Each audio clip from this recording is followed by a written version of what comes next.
다 함께 성경 보시겠습니다. 오늘 우리에게 주시는 말씀은 신약성경 요한 1서 1장 5절에서 10절 말씀입니다.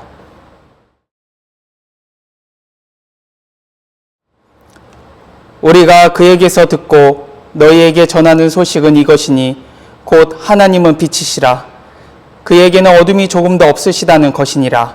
만일 우리가 하나님과 사귐이 있다 하고 어둠에 행하면 거짓말을 하고 진리를 행하지 아니함이거니와 그 빛 가운데 계신 것 같이 우리도 빛 가운데 행하면 우리가 서로 사귐이 있고 그 아들 예수의 피가 우리를 모든 죄에서 깨끗하게 하실 것이요 만일 우리가 죄가 없다고 말하면 스스로 속이고 또 진리가 우리 속에 있지 아니할 것이요 만일 우리가 우리 죄를 자백하면 그는 미쁘시고 의로우사 우리 죄를 사하시며 우리를 모든 불의에서 깨끗하게 하실 것이요 만일 우리가 범죄하지 아니하였다 하면 하나님을 거짓말하는 이로 만드는 것이니 또한 그의 말씀이 우리 속에 있지 아니하니라. 아멘.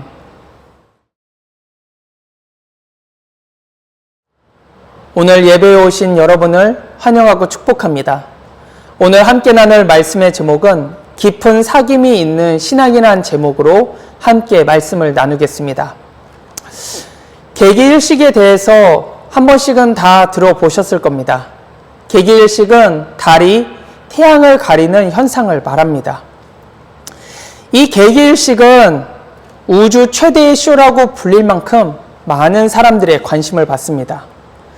2024년 4월 8일 멕시코, 미국, 캐나다에서 이 개기일식이 일어났습니다. 개기일식을 보기 위해 수백만 명의 사람들이 모여들어서 그 개기일식을 보았다고 합니다. 그만큼 이 개기일식이라는 게 평생에 단 한 번 볼까 말까한 현상이기 때문이기도 하고 우주의 신비로운 일이기도 하기 때문입니다. 우리나라에서 마지막으로 개기일식이 일어났던 때가 1887년 8월 19일이었다고 합니다. 앞으로 우리나라에서 개기일식을 보려면 2035년 9월 2일까지 기다려야 합니다. 앞으로 10년이나 더 남았습니다. 저는 한 번은 볼 수 있을 것 같습니다. 보지 못하는 분도 물론 있을 수 있습니다. 지금은 이처럼 개기일식이 우주 최고의 쇼여서 많은 사람들에게 관심을 받지만 과거에는 그렇지 않았습니다. 오히려 개기일식이 일어나는 날을 부정한 날, 흉한 날로 여겼다고 합니다. 왜 그랬을까요? 개기일식이 일어나는 날을 한번 잘 생각해 보시길 바랍니다. 한 낮에 갑자기 달이 태양의 빛을 가려서 세상이 갑자기 어두워지는 현상이 일어나게 된다면 누구나 다 놀랄 수밖에 없을 것입니다. 지금은 그 현상이 왜 일어나는지 우리가 다 알고 있지만은 과거에는 그 현상이 왜 일어나는지 몰랐기 때문에 어둠이 쌓이는 그 날을, 그 개기일식이 일어나는 날을 흉한 날이라고 여긴 것입니다. 좀 더 정확히 말하면 잘 보였던 모든 것들이 잘 보이지 않게 되니 두려움이 쌓일 수밖에 없는 것이고 그 두려움은 결국 그 날을 흉한 날, 부정한 날로 여기게 된 것입니다. 옛 기록인 고려사를 보게 되어도 잘 기록되어 있습니다. 개기일식이 시작되면 사람들은 재앙이 일어난다고 믿었습니다. 그 재앙을 예방하기 위해서 개기일식이 일어나는 동안에 백관들이 소복을 입고 북을 울렸다고 합니다. 재앙이 떠나가도록 북을 울린 것입니다. 마치 과거에 귀신이 올 것 같으면은 북을 치거나 꽹과리를 쳤던 것과 마찬가지라고 합니다. 이처럼 과거의 개기일식은 재앙의 징조로 여긴 것은 우리나라뿐만 아니라 동서양을 막론하고 다 동일했다고 합니다. 그래서 기록들을 보면은 개기일식이 일어나는 날을 다 부정한 날로 여겼습니다. 동서양을 막론하고 빛은 순수하고 절대적이며 선으로 표현됩니다. 어둠은 재앙과 재앙, 그 다음에 불의한 것으로 표현되었습니다. 그래서 사람들은 어둠을 빛과 양립할 수 없는 것으로 보았습니다.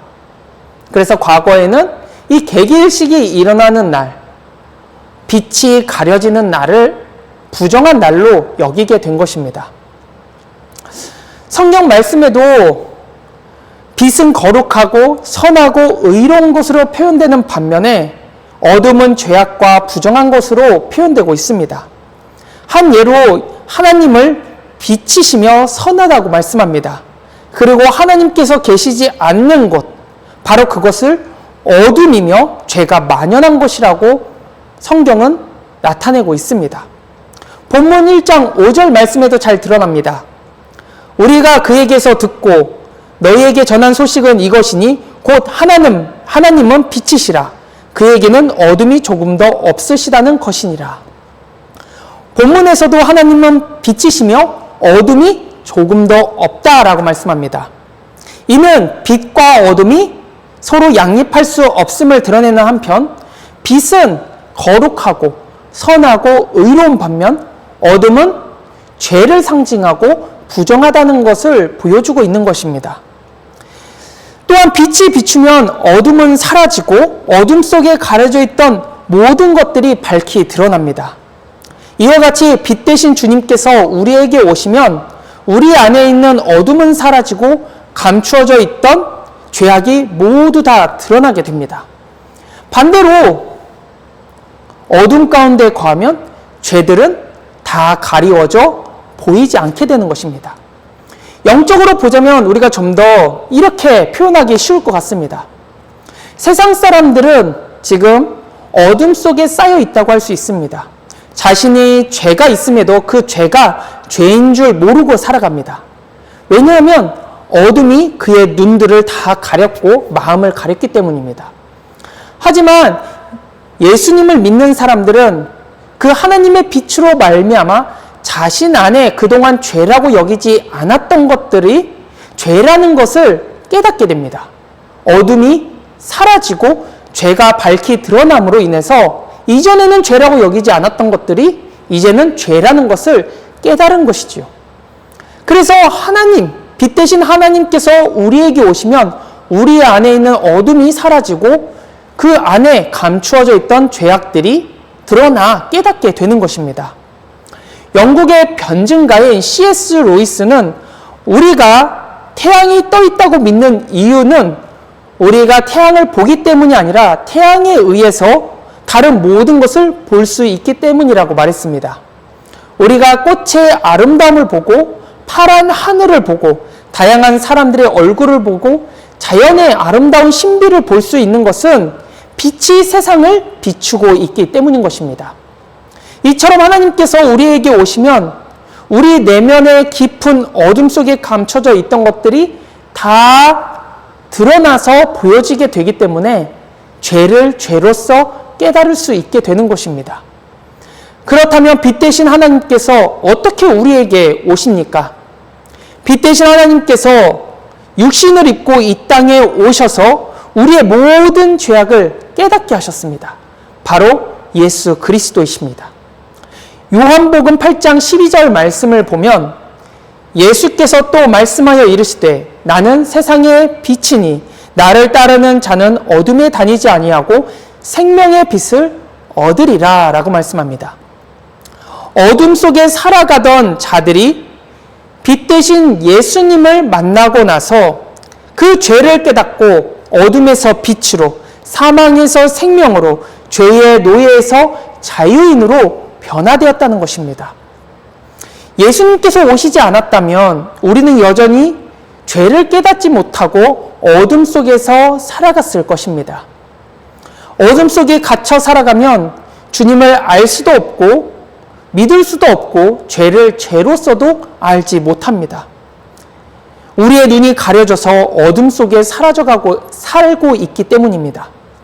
그래서 이 땅에 빛으로 오신 예수님을 만나고 믿어야 합니다. 예수님을 믿어야 하나님과 우리의 사이를 가로막고 있던 어둠과 죄의 장벽들이 모두 다 사라지기 때문입니다. 요한복음 12장 46절 말씀에 나는 빛으로 세상에 왔으니 물은 나를 믿는 자로 어둠에 거하지 않게 하려 함이라. 예수님을 믿음으로 우리가 어둠에 거하지 않게 됩니다. 어둠에 거하지 않는다는 것은 결국 빛의 자녀로 우리를 변화시켜 주신다는 것이지요. 하나님께서 우리를 어둠에서 건져서 빛의 자녀로 변화시키시는 이유가 무엇입니까? 성경에서는 우리를 사랑하시기 때문이라고 분명히 말씀합니다. 우리를 사랑하시기 때문에 독생자 예수님을 보내셔서 우리를 사망에서 생명으로 옮기셨습니다. 또 양자로 우리를 삼으셨다고까지 말씀하십니다. 하지만 이 사랑은 단순히 하나님이 우리를 사랑하는 일방적인 사랑으로 끝나는 것이 아니라 우리와 서로 사랑하는 양가적인 관계를 위한 것입니다. 하나님이 우리를 향한 사랑을 우리가 깨닫고 우리 또한 하나님을 사랑하는 것. 이것이 하나님께서 우리를 빛의 자녀로 부르신 목적이기도 합니다. 하나님 아버지께서 우리와 깊은 사랑의 사귐이 있도록 하기 위해서 우리를 빛의 자녀로 부르셨습니다. 하나님께서 우리를 사랑하시고 우리와 깊은 교제를 하기 원하십니다.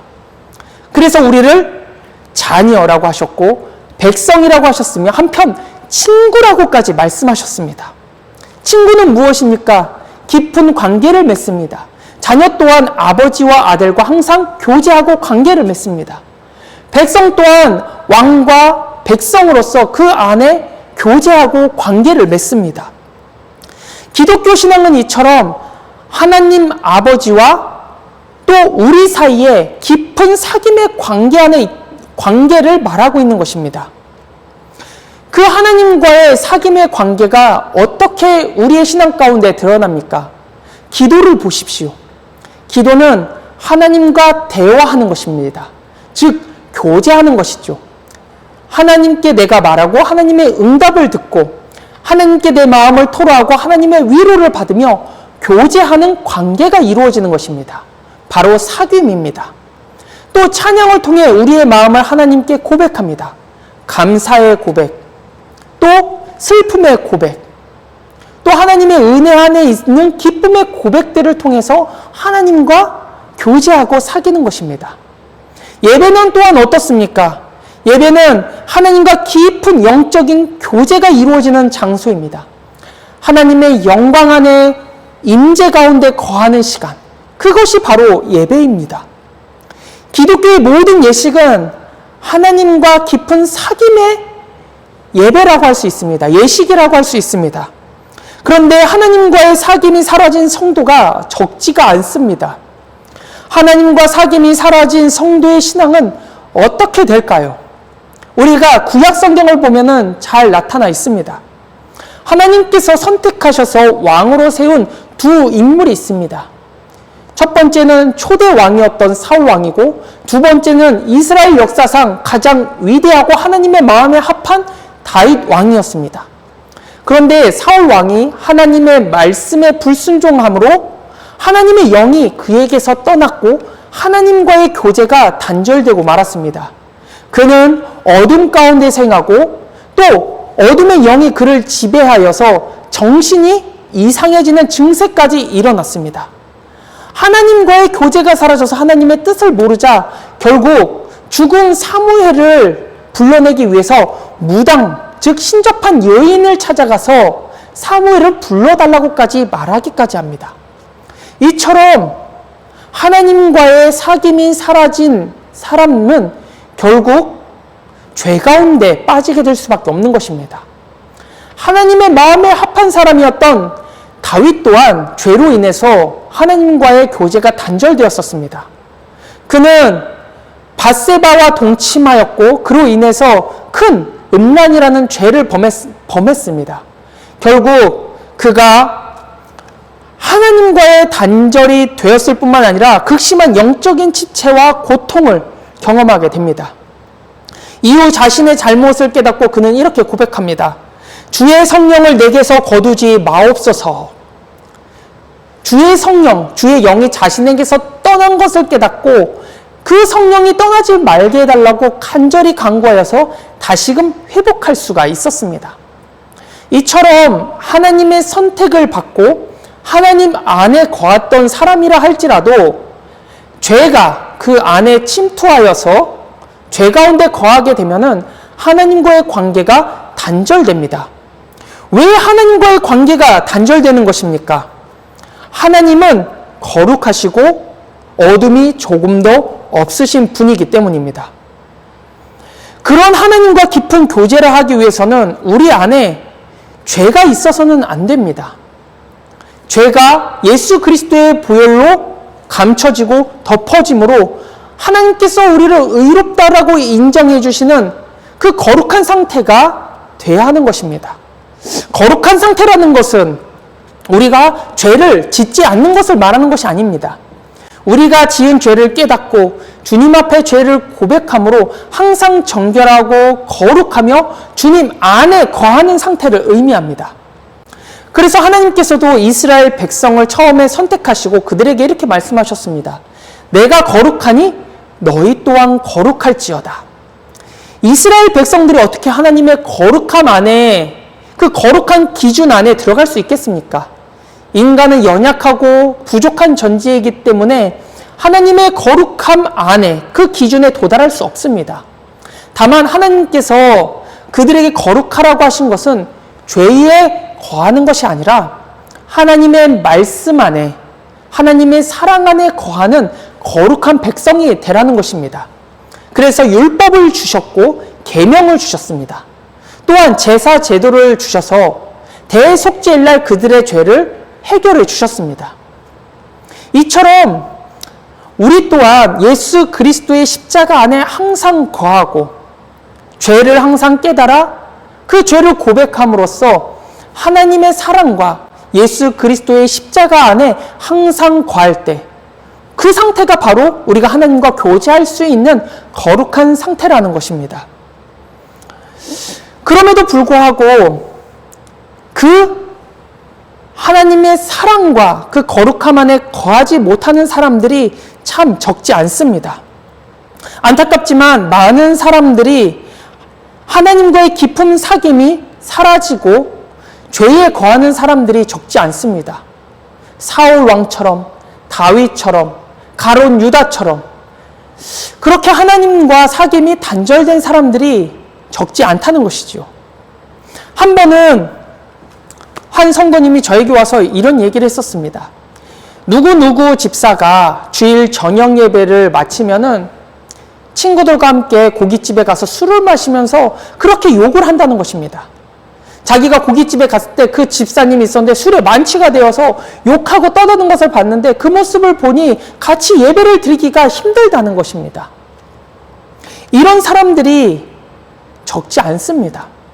교회에 나와서 주일날 거룩하게 예배는 드리지만 세상 속에 나가면은 어느 순간 거룩함은 사라져버리고 죄 가운데 그것을 누리면서 기뻐하는 세상적인 사람이 되고 맙니다. 어떻게 보면은 새벽 예배, 공예배, 주일 예배, 이 모든 예배를 모두 나와도 세상 속에서 어둠 가운데 행하는 성도들이 적지 않은 것을 보게 됩니다. 교회 안에서나 세상 속에서나 빛의 자녀로 살아야 하는데 거짓의 자녀로 살아가고 있는 것입니다. 세상 속에서는 유혹에 빠져서 어둠과 죄악을 즐기는데 주일날에는 교회에 와서 거룩한 척 봉사하고 헌신합니다. 그러니 오늘 본문에서 말하는 거짓 자녀가 아니고 무엇이겠습니까? 6절 말씀을 보십시오. 만일 우리가 하나님과 사귐이 있다 하고 어둠에 행하면 거짓말을 하고 진리를 행하지 아니함이거니와 라고 말합니다. 우리가 하나님과의 사귐이 있다고 말하고 어둠 가운데 사용하면 거짓말을 하고 있다는 것입니다. 우리는 지금 어디에서 살아가고 있습니까? 하나님의 거룩함 안에서, 사랑 안에서 살아가고 있습니까? 아니면 어둠 가운데서 살아가고 있습니까?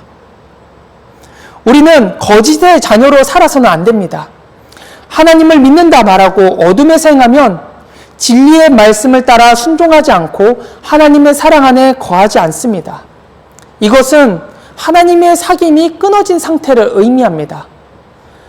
예배에 와서 하나님의 영광이 보이지 않고 찬양 가운데 기쁨과 감동이 사라져버리고 말씀의 은혜가 내 안에 자리 잡지 못하고 그 말씀이 나의 심령과 골수를 쪼개지 못하고 있다면 내가 지금 하나님과의 깊은 사귐이 사라져버리고 죄가 나를 붙잡고 있다고 볼 수 있는 것입니다. 영적 침체, 어떻게 보면 죄의 노예로 다시 돌아간 것입니다. 옛사람으로 되돌아간 것이라고 볼 수 있는 것입니다. 빛 대신 하나님과의 사귐이 사라지면 결국 그 자리는 어두워질 수밖에 없습니다. 어둠은 결국 우리의 죄를 가리고 죄를 죄로 여기지 않게 만듭니다. 마태복음 12장 43절에서 45절 말씀을 보면 더러운 귀신이 사람에게서 나가서 물이 있는 곳을 다니다가 쉬기를 구하여서 얻지 못하자 이전에 있던 사람에게 돌아갔는데 와보니 그의 마음이 더욱더 깨끗해져서 악한 귀신 7을 더 데려가서 그 사람 형편이 이전보다 더 안 좋아졌다고 말하고 있습니다. 우리가 하나님께 구원받고 거룩한 삶을 살다가 죄의 유혹 가운데 빠져서 세상 가운데 죄를 즐기면서 살아가면 이전보다 더 죄에 빠져들게 됩니다. 왜 그렇습니까? 거룩함과 주님의 사랑으로 그것을 억눌러 왔고 때로는 그것을 인지하지 못하고 주님 안에 살아가다가 갑자기 자극적인 죄의 맛들을 경험해 보니 그것이 나를 사로잡게 되는 것입니다. 성적인 음란물, 또한 술, 나이트클럽, 세상에서 말하는 그 즐거운 것들이 나를 사로잡으니 이제는 거룩함과 하나님의 사랑과 은혜들이 재밌어지지 않는 것이죠. 자극적, 육체의 자극이 되는 죄악들이 나를 사로잡아 버려서 이전보다 더 내 영적 상태가 악화되는 것입니다. 우리의 마음과 몸은 하나님이 거하시는 성전입니다. 이 성전에서 하나님의 사귐이 사라지면 그 성전이 어둠과 죄가 틈타게 될 수밖에 없는 것입니다. 실제로 하나님과 인격적 사귐과 교제가 사라지면 대부분의 성도들은 습관적이고 형식적인 신앙생활을 하게 될 수밖에 없습니다. 가식적인 신앙생활로 변질되어 심각할 경우에는 사람들을 비판하고 비난하기까지 합니다. 자신이 신앙생활을 잘하고 있다는 우월주의에 빠지는 경우들도 보게 됩니다. 교만에 빠지는 것입니다. 하나님과 깊은 사귐이 있는 사람은 겸손합니다. 자신을 낮춥니다. 하지만 자신을 드러내길 원하고 자신의 헌신을 사람들이 알아주기를 원한다면 내가 하나님과의 사귐이 어떤지를 점검해 보아야 합니다. 대체로 사람들은 빛보다 어둠을 더 좋아합니다. 자신의 죄를 숨길 수 있고 겉으로는 거룩한 사람인 것처럼 행동할 수 있기 때문입니다. 그러나 이런 삶은 생명이 결여되고 하나님의 사랑이 결여되어 있습니다. 결국 사망으로 점점 빠져들게 될 뿐입니다. 어둠 속에 숨겨둔 죄악을 그대로 두어서는 안 됩니다. 하나님과 깊은 사귐은 신앙의 회복, 하나님과 깊은 사귐의 신앙을 회복하려면 나의 죄악을 주님 앞에 가지고 나아가야 합니다. 그러면 주님은 미쁘셔서 우리의 모든 죄악을 다 사하여 주신다고 오늘 본문에 약속하고 있습니다. 그런데 많은 성도들이 주님 앞에 자신의 죄악을 가지고 나아가기를 꺼려합니다. 왜 그렇습니까? 내 안에 어둠 속에 감춰둔 죄악이 너무나도 창피하고 수치스러운 죄악들이 가득하기 때문입니다. 우리도 우리 안에 있는 죄악들을 보시길 바랍니다. 얼마나 부끄럽고 수치스럽습니까? 음란하고 또 우리 안에 다른 사람이 알지 못하는 시기와 질투와 탐욕과 욕망들이 얼마나 가득합니까? 사람들을 얼마나 많이 우리 마음으로 죽였습니까? 원망하고 있지 않습니까? 우리 안에 주님 앞에 보이기 부끄러운 것들이 너무나도 많습니다. 그래서 교회에 와서 주님의 말씀을 잘 듣지 못하는 것입니다. 내가 주님의 말씀을 들어서 주님 앞에 깨닫게 돼서 가까이 나아가게 되면 내 이 부끄러운 것들이 다 까발려지는데 그것이 두려운 것이죠. 어떤 한 집사님이 이런 말을 했습니다. 저는 참 많은 죄를 지었습니다. 그래서 주님 앞에 나아가기가 두렵고 창피합니다. 이런 제가 어떻게 주님 앞에 나아가겠습니까? 그것은 전적인 우리의 생각이고 사탄의 교묘한 속삭임입니다. 주님은 죄인을 위해서 이 땅에 오셨다라고 했습니다. 아픈 자에게 의사가 쓸데 있는 것처럼 주님께서는 죄인인 우리를 위해 이 땅에 오셨습니다. 우리의 죄를 사해 주시기 위해 십자가에 달려 돌아가신 것입니다. 그런데 우리가 우리의 죄가 부끄럽고 수치스럽다고 주님 앞에 나아가지 않는다면 우리는 어둠에 가려진 죄 가운데 그대로 살아갈 수밖에 없는 것입니다. 우리는 언제든지 우리의 얼굴을 철판을 깔고서는 주님 앞에 나아가 우리의 죄를 다 끄집어내서 주님 앞에 드러내야 합니다. 빛 대신 주님 앞에 나아가면 결국 우리의 죄는 다 드러날 수밖에 없고 그때서야 진정한 고백이 이루어지게 됩니다. 죄 고백이 이루어지게 됩니다. 그리고 하나님과 우리 사이에 가로막혀 있었던 그 사귐이 다시금 회복되게 됩니다. 주님께서는 우리와 깊은 사귐을 하길 원하십니다. 그 사귐을 위해 예수님께서 화목제물이 되셔서 십자가에서 죽으신 것입니다. 그런데 우리가 하나님과의 그 사귐이 꿰어진 채로 사라진 채로 신앙생활을 한다는 게 얼마나 안타까운 일입니까? 하나님과의 사귐을 위해 예수님께서 이 땅에 오셔서 화목제물이 되셨는데 우리가 다시금 죄악 때문에 하나님과 벽이 생겨서 사귐이 없다면 그것만큼 예수 그리스도의 죽음을 값없이 만드는 것이 아니고서는 무엇이겠습니까? 우리는 예수 그리스도께서 우리와 하나님과의 관계를 다시금 사귐의 관계로 회복시키기 위해 오셨다는 것을 잊지 말아야 합니다.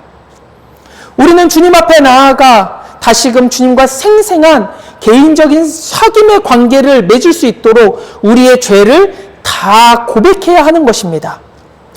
그때 우리 안에 기쁨의 신앙생활, 은혜의 신앙생활, 감동적인 신앙생활이 다시금 일어나게 됩니다. 하나님과 깊은 사귐이 시작되면 우리 안에 새로운 영적인 은혜들이 다시금 샘솟게 됩니다. 하나님의 사랑 안에 거하고 세상에서 마주할 수 없는 그 깊은 사랑 안에서 우리는 자유함을 누립니다. 하나님의 마음과 뜻을 알아서 그 안에서 자유로운 신앙생활을 할 뿐만 아니라 주님께서 주시는 평안과 위로와 회복 가운데 있게 됩니다. 그러니 얼마나 우리 가운데서 샘솟는 사귐의 은혜가 있는 것입니까? 항상 주님께서 우리와 동행하시는 것을 우리가 영적으로 깨달아 알게 됩니다. 예배 가운데 하나님의 영광을 마주하게 되고 예배 가운데 주님께서 주시는 감동이 항상 흘러 넘치게 됩니다. 그것이 주님과 사귐이 있는 신앙생활입니다. 기독교 신앙은 하나님과의 사귐 안에 있는 생생한 관계인 것입니다. 하나님과 깊은 사귐을 경험하지 않고서는 우리가 진정한 신앙생활을 할 수 있다고 말할 수 없습니다. 결국 그것은 죽은 신앙생활이고 의미 없는 신앙생활입니다. 하나님과 깊은 사귐이 있는 신앙생활이 살아있는 기쁨이 있고 은혜가 있는 신앙생활이 됩니다. 이 신비한 사귐이 있었기에 기독교 2000년이 지금도 여전히 우리에게 다가온 것입니다. 기독교 2000년이라는 시간 동안 여전히 하나님의 살아계심을 증거하며 하나님의 사랑과 은혜를 선포할 수 있었던 것은 하나님의 사귐이 있었던 성도들을 통하여서 이루어진 것입니다. 만약 하나님과의 사귐이 없었다면 누가 하나님의 사랑을 증거하겠습니까? 그 누가 하나님의 은혜를 선포하겠습니까? 어떻게 2000년이 넘는 시간 동안 하나님의 살아계심을 선포할 수 있겠습니까? 기독교는 하나님과의 사귐을 통하여서 지금까지도 유지되고 있고 지금도 여전히 살아 있습니다. 우리 모두가 어둠과 죄에서 벗어나 다시금 하나님과 깊은 사귐이 있는 신앙생활로 회복되기를 원합니다. 어둠 가운데 거하고 있다면 빛 가운데 나아가시길 바랍니다. 예수 그리스도의 십자가 앞에 나아가 주님께서 비춰주시는 은혜의 빛으로 내 죄를 깨닫고 주님 앞에 사함을 얻고 다시 사랑 안에 거하고 은혜를 누리고 또 주님께서 주시는 놀랍고 풍성한 것들을 가득 누리는 살아있는 생생한 신앙생활을 하시길 바랍니다. 무엇보다도 하나님과 깊은 교제가 있기를 바랍니다. 말씀을 읽을 때, 기도할 때, 예배할 때 내가 세상을 살아가는 그 모든 삶의 순간순간마다 하나님과 항상 함께함을 느끼고 하나님과 대화하며 하나님께서 주시는 풍성한 삶 가운데 거하는 그 사귐은 세상 사람들이 알 수 없는 오직 믿는 주님의 자녀들에게만 있는 것입니다. 빛의 자녀들에게 주신 사귐이 있는 삶, 그 삶이 우리에게 있기를 간절히 소망합니다. 다 함께 기도하겠습니다. 사랑의 은혜가 충만하신 하나님 아버지, 어둠이 우리의 눈을 가리고 우리의 죄악을 가려 죄가 죄된 것을 깨닫지 못한 채 죽어있는 신앙생활을 하고 있는 우리의 모습을 발견하게 됩니다. 주님과 사귐이 사라져버리고 세상 가운데 죄악을 누리면서 그것을 즐기고 있는 우리의 모습을 보게 됩니다. 주님, 이제 다시금 빛 대신 예수님의 십자가 앞에 나아가 우리의 눈을 밝게 비춰주시고 어둠을 제거하사 죄를 밝게 비춰주시고 주님 앞에 모든 죄를 고백함으로 다시금 주님 안에서 사귐이 있고 풍성한 은혜를 누리는 신앙생활을 할 수 있게 도와주시옵소서. 죽어있는 신앙생활 가운데, 메마른 신앙생활 가운데 다시 생수의 강물이 흘러넘치는 신앙생활이 회복되기를 원합니다. 하나님 아버지와 긴밀한 관계, 깊은 관계가 있는 자녀가 되길 원합니다. 하나님 아버지와 함께 가깝고 또 깊은 관계가 있는 친구의 신앙생활이 되기를 간절히 원합니다. 우리의 신앙이 주님과 깊어지고 사귐이 있고 교제가 있도록 우리의 죄를 다 사하여 주시옵소서. 오늘도 우리 안에 거하시고 우리를 밝히 비춰주시는 예수 그리스도의 이름으로 기도하옵나이다. 아멘.